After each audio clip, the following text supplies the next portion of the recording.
Welcome to Bite at a Time Books, where we read you your favorite classics one bite at a time. My name is Bree Carlile, and I love to read, and wanted to share my passion with listeners like you. Be sure to follow the show on your favorite podcast platforms so you get all the new episodes. Or you can follow the show on YouTube, where we have playlists for all the stories.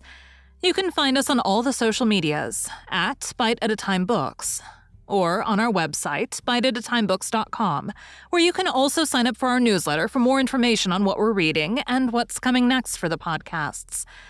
We're part of the Bite at a Time Books Productions Network.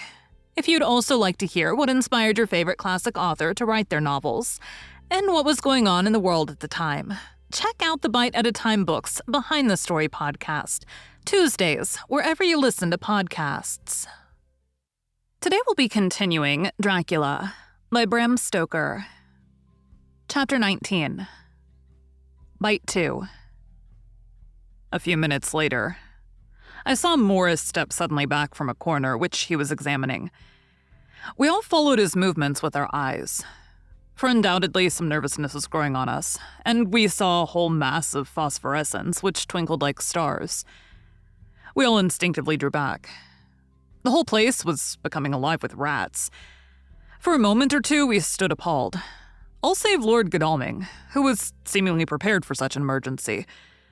Rushing over to the great iron-bound oaken door, which Dr. Seward had described from the outside, and which I had seen myself, he turned the key in the lock, drew the huge bolts, and swung the door open. Then, taking his little silver whistle from his pocket, he blew a low, shrill call. It was answered from behind Dr. Seward's house by the yelping of dogs, and after about a minute, 3 terriers came dashing round the corner of the house.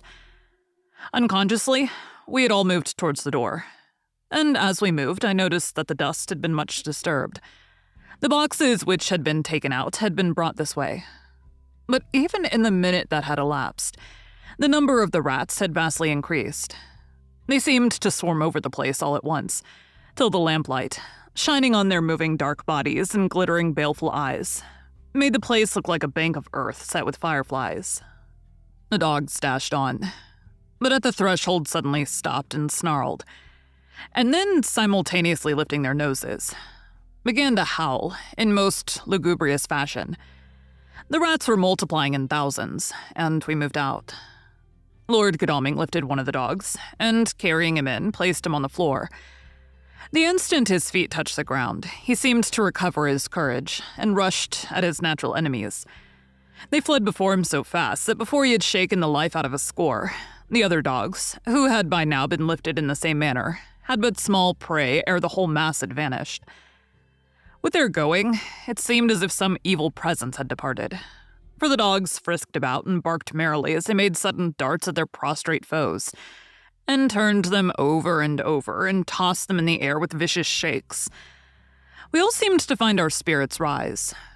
Whether it was the purifying of the deadly atmosphere by the opening of the chapel door, or the relief which we experienced by finding ourselves in the open, I know not. But most certainly the shadow of dread seemed to slip from us like a robe, and the occasion of our coming lost something of its grim significance, though we did not slacken a whit in our resolution. We closed the outer door and barred and locked it, and bringing the dogs with us, began our search of the house. We found nothing throughout except dust in extraordinary proportions, and all untouched, save for my own footsteps when I had made my first visit. Never once did the dogs exhibit any symptom of uneasiness, and even when we returned to the chapel, they frisked about as though they had been rabbit hunting in a summer wood. The morning was quickening in the east when we emerged from the front. Dr. Van Helsing had taken the key of the hall door from the bunch and locked the door in orthodox fashion, putting the key into his pocket when he had done. "So far," he said, "our night has been eminently successful. No harm has come to us, such as I feared might be, and yet we have ascertained how many boxes are missing. More than all do I rejoice that this, our first, and perhaps our most difficult and dangerous, step has been accomplished without the bringing thereinto our most sweet Madam Mina, or troubling her waking or sleeping thoughts with sights and sounds and smells of horror which she might never forget. One lesson, too, we have learned, if it be allowable to argue a particulare, that the brute beasts which are to Count's command are yet themselves not amenable to his spiritual power. For look, these rats that would come to his call, just as from his castle top he summoned the wolves to your going and to that poor mother's cry, though they come to him, they run pell-mell from the so little dogs of my friend Arthur. We have other matters before us, other dangers, other fears.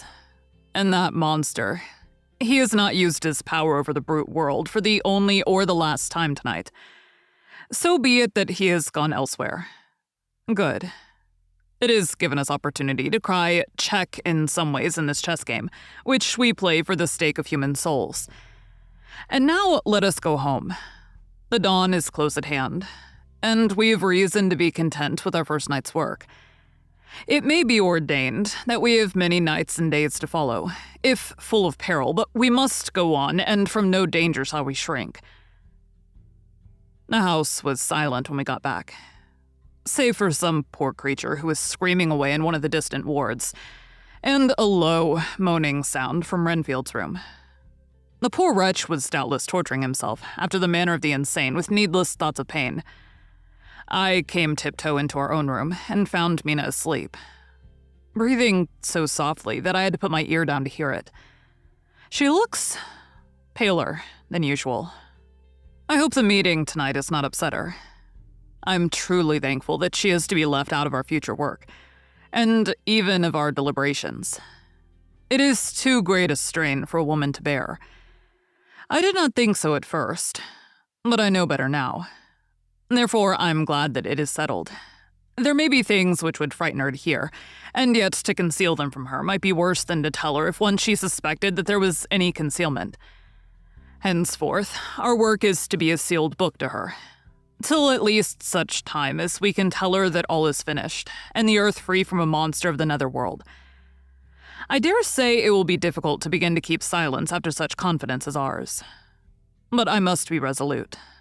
And tomorrow I shall keep dark over tonight's doings, and shall refuse to speak of anything that has happened. I rest on the sofa, so as not to disturb her. 1 October. Later. I suppose it was natural that we should have all overslept ourselves. For the day was a busy one, and the night had no rest at all. Even Mina must have felt its exhaustion.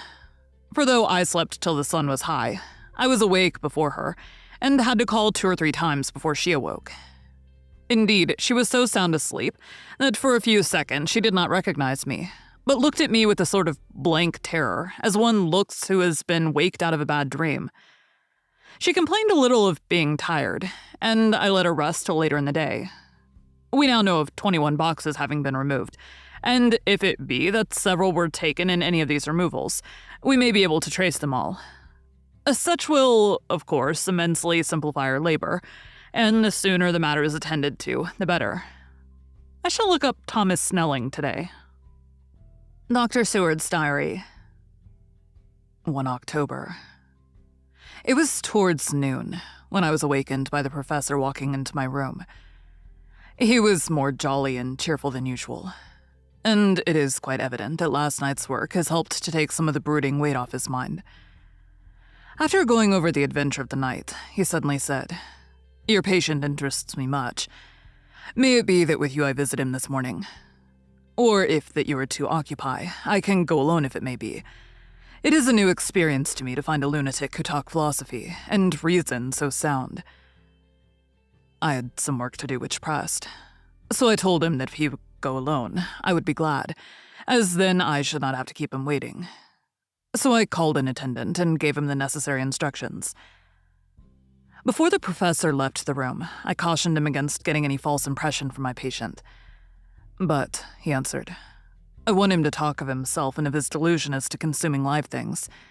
He has said to Madame Mina, as I see in your diary of yesterday, that he had once had such a belief. Why do you smile, friend John? Excuse me, I said, but the answer is here. I laid my hand on the typewritten matter. When our sane and learned lunatic made that very statement of how he used to consume life, His mouth was actually nauseous with the flies and spiders which he'd eaten just before Mrs. Harker entered the room. Van Helsing smiled in turn.